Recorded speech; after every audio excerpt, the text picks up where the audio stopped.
Okay, so we still have to come up with the intro, right?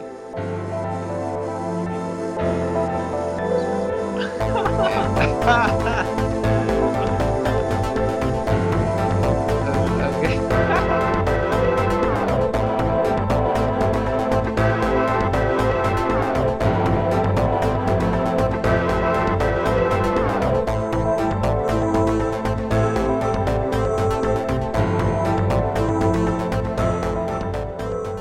What's up, y'all? Welcome to Talks and Strange Thoughts. My name is Carlos. Some people call me Chacho. It doesn't really matter what you call me. And my name is Octavio. You can call me Octagon. Doesn't really matter either. We're here to just inform people, talk about issues that are important. Yeah, for sure. We're not really here to change people's opinion. We're just here to pass information. There's a lot of people that don't know where to go or are just too lazy to look up the information themselves. So with all these different stories, different things, different topics going on in the nation right now, we just thought it'd be a good time to, have these conversations that are finally being, discussed and, go from there, have people informed and hopefully get people to pose. It's the right time to have these discussions just because, we have momentum uh, subjects and topics that people weren't talking about before are finally popping up, and it's just great to see that society and people our age are more aware and into stuff that's happening because they see that it's affecting them every day. Yeah. So I guess like how could we not start off with what we're dealing with today, with what's impacting our communities, with what's impacting our country and the world. Um, COVID, specifically here, uh, what we see here in Texas, which is the spike of COVID cases. Texas is one of the states that opened up the earliest out of all of the states, with Arizona and Florida. We have leadership in the state that has done nothing but point fingers about what has happened in the rise. I'm talking about Governor Abbott. So he praised himself a lot in the early stages of the pandemic, around March when we first had our stay-at-home orders. He said we were doing a fantastic job. COVID cases were down. He compared them to New York, which had their surge in March, April. He compared it to California. He decided to open up way earlier than all these other states with Right. Arizona and Florida, and on Memorial Day weekend. And I guess we are dealing with the consequences now, a month over that, since the opening, and now we have to reverse orders now, where we were in stage 5 of opening. I think everything was open. I don't even know what wasn't open anymore. He kind of halted it, and then he reversed orders on the bars, and he said, uh, "Time to close them down." So he's made some Right. mistakes uh, that people knew. Like, we knew that these things shouldn't have happened. Like, I mean, we weren't tracing the virus. We didn't have it under control. Um, the numbers weren't bad, but we knew they would get worse. Looking back, like, he was just trying to play both sides, and now he's trying to blame local officials, mayors, local officials for the rising coronavirus, and not trying to take responsibility himself. And there's been pushback by local officials of wearing masks. They wanted to get people to wear masks in their cities, in their counties. I think he did not allow it, as he did not allow local officials to fine people for wearing masks. So therefore, it wasn't a thing you should do, or people saw it as like, well, we don't have to wear masks, when it's been proven. Like, we see other countries that have uh, their coronavirus cases have gone down, in part because their citizens are wearing their mask. And here it's become an issue where, like, well, you know what, like, we don't really trust science, because the mask thing is, like, not the way to go. I don't know what they were thinking with that. I mean, do you want to touch more on that? You have all these scientists, all these people, warning you, people from the CDC, using science to justify, their logic, and they're telling you, hey, the second wave is gonna come if you open up everything, and the fact that they started loosening restrictions on masks as they were opening up everything, it just like didn't make any sense. First of all, you're opening up too soon, and then second of all, you're acting like you don't need it to protect one another. Yeah. He wanted to open up, and then he wanted to downplay the role of mask.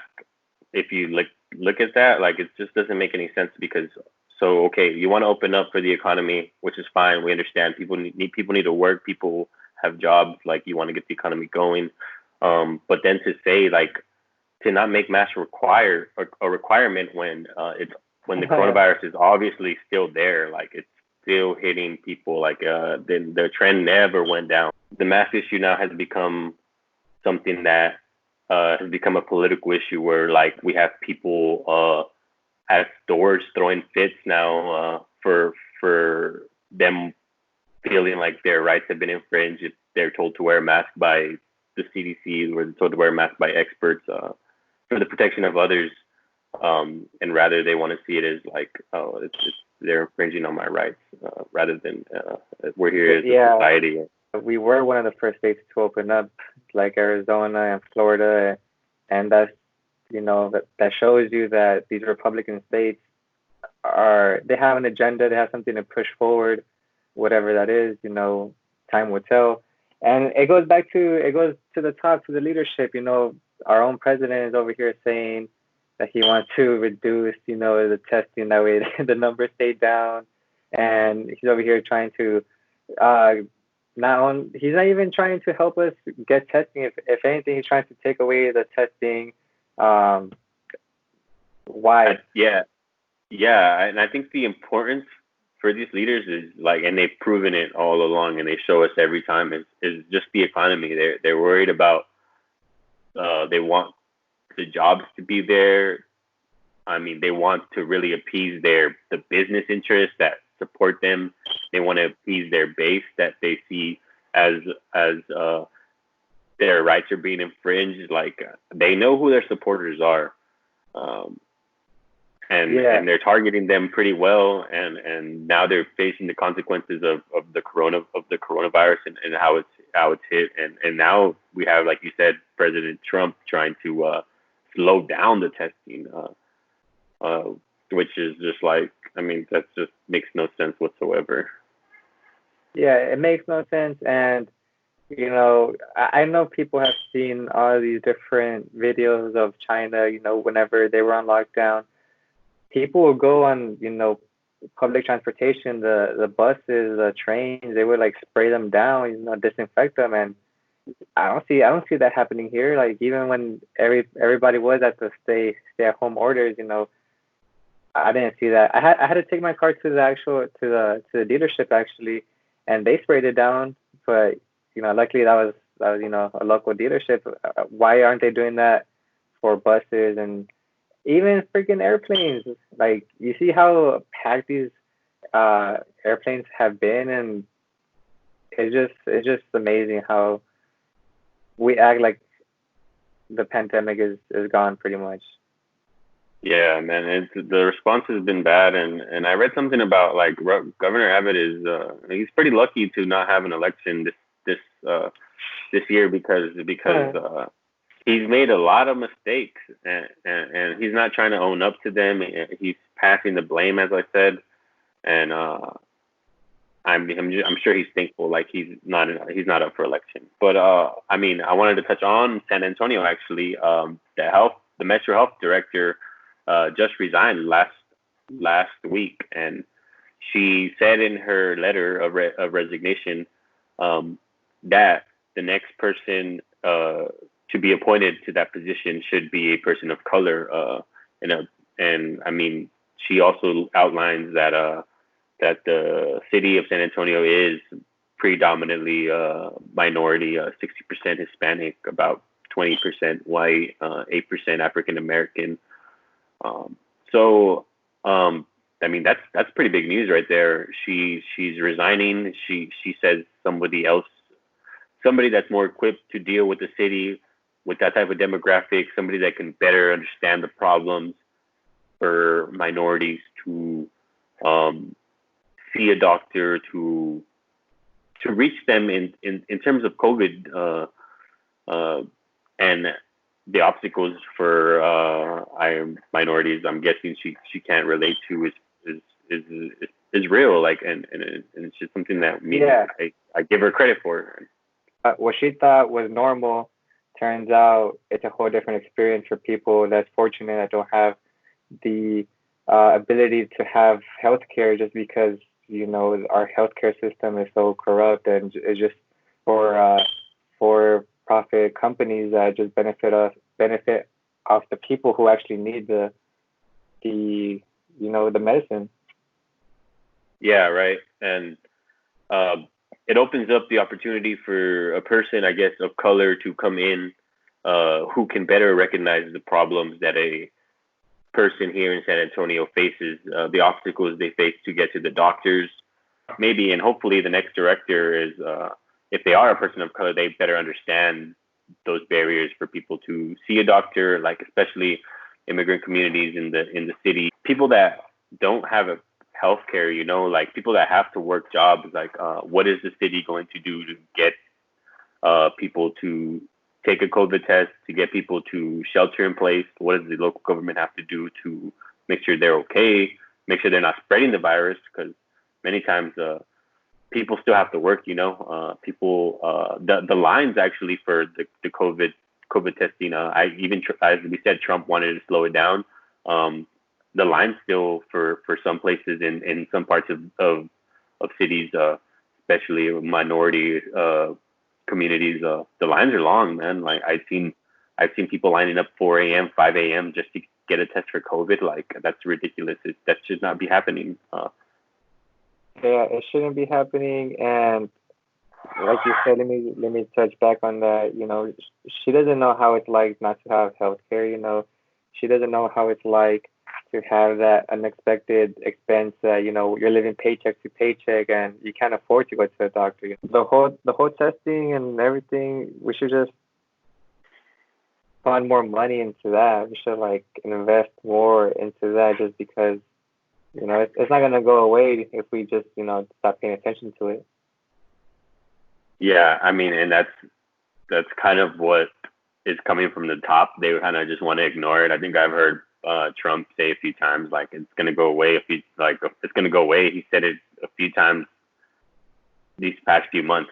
All you have to do is just think about it for a few seconds. Like something like that just doesn't go away. Like it neither needs to be controlled like it has been in other countries, or it's just going to continue spreading and it's going to continue affecting communities of color actually, because we've seen the data now and they're releasing it, and it's being shown and that it's affecting Black and Latino people the most, which is not surprising, to be honest. I mean, like every time I see this data, I'm just like, damn, that sucks. But like, I mean, it's not surprising dealing with the barriers that people face, like not just like we talk about systemic racism in the criminal justice system, but it happens in all aspects of society, like in the education system, in the healthcare system. I remember reading something like, and I don't know who said this, but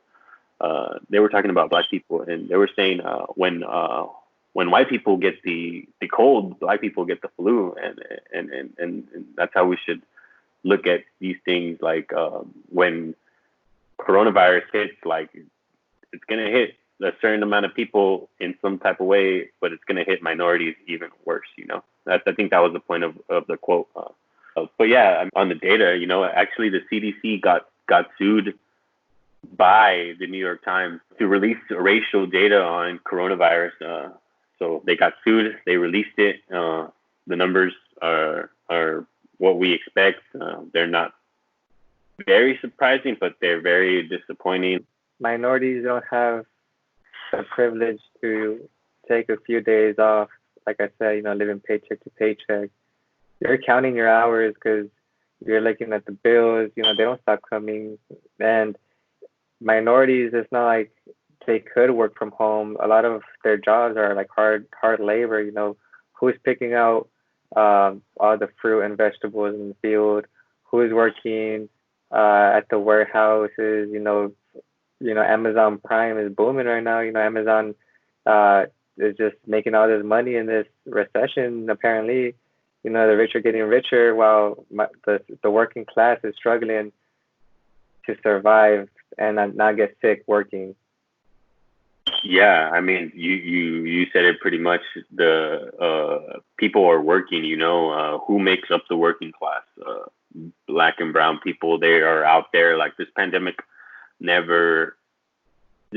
is real, but it never truly changed their way of life as it has for some people. And even myself, like I'm able to work from home, but when I look at the numbers, like I'm one of the few Latinx people to actually be able to just work from home compared to other people that have like just continued working their jobs, and they're being told they are essential workers. We are recognizing these people as essential workers, but when you look at this data like this, like it's kind of disrespectful for them to be called essential workers when they don't get paid for hazard pay. They don't get some companies don't even give them masks. I don't get benefits. Benefits. Also, they make less. I mean, we just talked about how they have to continue working compared to their white counterparts. Also, the living situation for a lot of Hispanic Latinos are they live with other family. Many times they work with people side by side. I think I read an article that meat packing plants. Like 56% of the people that tested positive were Hispanic, Latino. One of the reasons was because they have to ride the same public transportation. We talked about buses not being sanitized. They ride the same public transportation as others. They work side by side with people. They're in contact all the time. And it comes down to really that these people are more exposed because of the conditions that society has put us in the inability to protect them. Okay, so you look at society, you look at them not sanitizing buses, transportation, whatever, right? Well, on top of all of that, they get to the plantation, right? They get to wherever they're working at. I'm assuming they don't have any like clean restrooms. They don't have hand sanitizer. Everything is just like dirt. They don't have time to, you get your mask dirty, it falls or whatever. What are you gonna do? Put your dirty mask back on? No, I'm pretty sure you're just gonna be working the rest of the day maskless or whatever. It's just like it's so because I've experienced this myself.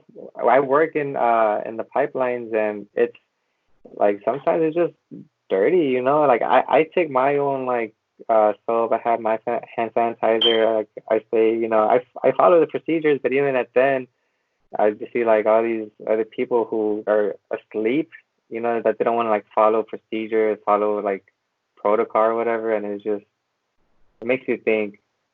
Yeah, I mean, it comes down to just the fact that these people are more easily exposed to the virus, and this article that I was reading, it goes even into more depth about how the disparities are not just in urban, like in the inner cities, like you go into the suburbs, the numbers are even worse. Like these people are like they're just living in the suburbs, but they're like compared to their white neighbors, like they're more exposed to the virus even still because they're still working those jobs that are needed wherever they're at. In rural parts, the same numbers. Like Hispanic, Black people are still at the same rates everywhere. So it's not just some one off. Like it's very systemic. It's there, and it needs. I mean, it's good that there's been reporting on it, but there needs to be some type of solutions to it. Yeah, for sure. For sure, we need a solution. I felt like the solution was pretty clear, like early on. Like the virus it spreads like pretty fast. We had the stay at home orders like right away. We could have easily the government could have just kept people on their payroll, um, kept small businesses afloat, kept people home. But there and we had a good unemployment checks. I saw people get good unemployment checks, but there was a rush to get people back to work rather than. It's crazy because the United States they make a shitload of money, right? Like we have one of the biggest markets in the world, and we look at our neighbors, fucking Canada. They were over here giving their residents, like up to like 2,000 a month, and not to even mention the healthcare that they have, like free healthcare for all. It just the leadership has to do something. Like the solution is free healthcare. Like there's other nations out there. You look at the cases there, and it's nothing compared to us. And you look at the priorities of our government versus other governments, and the priorities of our government was to allow companies that didn't need money. They gave trillions of dollars to the stock market. They gave money to companies, and they didn't give money that they should have given to directly to people. People needed that money, like, and they didn't. And when they did give to the companies, they didn't even force the company to put it on their payroll so they can pay people. Like, so now we're dealing with high unemployment, since like higher than the Great Depression, while Germany, Japan, and other countries are going to be able to come out this virus with their same unemployment, 2, 3, 4%, like, and we're dealing with 15 plus. So, I mean, the priorities were messed up, and we can go on and on about COVID. It's going to continue. I mean, I don't know if it's going to get better. I mean, hopefully it gets better, but I feel like it's going to get worse before it gets to that point. Yeah, for sure. And we're gonna wrap it up here. Be on the lookout for more content coming out. Talks and Strange Thoughts, more content, more video, more audio. If you have any questions, suggestions, leave it in the comments. Make sure to follow us on our social media.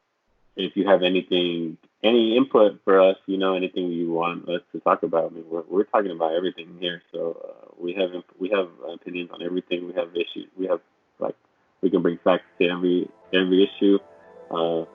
Let us know. We'll put our social media on the description, and yeah, just check us out.